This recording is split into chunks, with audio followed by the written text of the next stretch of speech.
What's going on, everybody? Welcome to Nerdgasm, and I have awesome news for you guys, and it made me so excited the second that I saw this. The Runaways and Cloak and Dagger are going to be getting a crossover episode, and it is just amazing for so many reasons. I have been wanting this episode to happen since the beginning of the Runaways, and at the end of Cloak and Dagger Season 2, because they leave New Orleans, it just, in my mind, I was thinking, please tell me they're going to go to LA and they're going to meet up with the Runaways. People have been asking for this crossover since the shows were announced, and they kept saying, we don't know, maybe we'll get to it, maybe somewhere down the line, Cloak and Dagger and the Runaways can meet up, and finally it is happening, and just, guys, it's awesome. When the Runaways first came out as a comic book, they became the Runaways. That was their thing. They ran away from home because their parents were evil supervillains. Well, Cloak and Dagger had already been established as superheroes, and they were doing their thing, and they get hired by the LA cops to find these kids because they're wanted for kidnapping. That was the thing. The parents set the kids up, so Cloak and Dagger thought they were just doing another mission, a good Samaritan type of thing. And then it turns into this whole thing where they fight each other, their wires get crossed, eventually they start realizing that something's not right, and then they work together. The crazy thing is that the Runaways actually believe they can take on Cloak and Dagger. And while they do get a couple of good hits in, it is a little bit of a back and forth. Cloak and Dagger are experienced, they know what they're doing. So this is going to be interesting to see because Tandy and Tyrone in the TV show aren't as experienced as they were in the comic books when they met up with the Runaways. Also, if you've been watching the Runaways and you read the comics that the seasons are based off of, you can see that they're taking their own direction with stuff.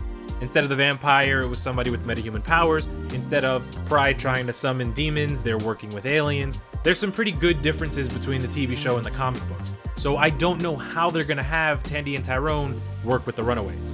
But if it is just a crossover episode, it's possible that maybe now, since they left New Orleans, they're doing the side superhero hustle, trying to make money, trying to do good in the world, trying to help people, and it just turns into them trying to bring kids to justice and also save Molly.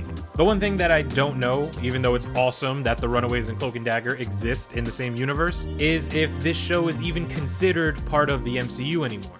Originally, they said, yeah, it's part of the MCU, who knows if Cloak and Dagger will ever make it onto the big screen, whether it's just a cameo or if they're working with the Avengers. But now, since Endgame completely changed everything, and even Agents of S.H.I.E.L.D. isn't considered MCU canon anymore, it's possible that these shows just exist within themselves. I'm assuming now that if it's not on Disney+, it's really not part of the MCU. Which sucks because I loved the Netflix shows. I don't even want to get into it, but I'm about to because that was amazing. Charlie Cox killed it as a blind man who wasn't blind. I love this guy. The Punisher, fantastic. Luke Cage, oh my goodness. Even Jessica Jones, man. I love Jessica Jones. All of it was amazing. I can't word. I have a script and I can't even read it properly because it aggravates me that the Netflix shows are gone. It's not that I don't want more MCU related content on other services. It's just, if you're gonna break my heart like that, just don't say it's part of the MCU, right? Nobody says the WB Flash is part of the DC Universe movies. Is that right? That's still a thing, I think. Shazam was really good. So even though this might be super contained, even though this crossover might just be contained within these two shows, it's still awesome to see, guys. I'm a huge comic book fan. I'm sure you don't need me to tell you guys that.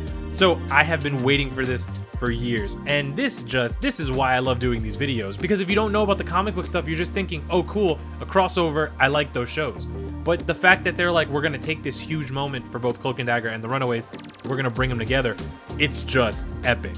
I'm sorry, I lost a little bit of focus there. That's my B. I apologize. The main point, be excited.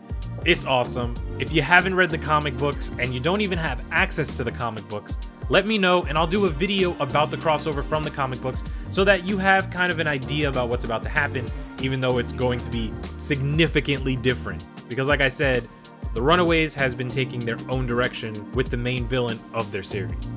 Are you guys excited for the crossover like I am? I hope the answer is yes. Oh my God, it's gonna be really good. And I cannot wait to see you guys in the next episode. Oh my goodness. Alex really is about to be the only motherfucker without powers. Oh my God, that's so upsetting. Damn. Whatever, he's probably a bad guy anyway. I will see you guys in the next video. Goodbye.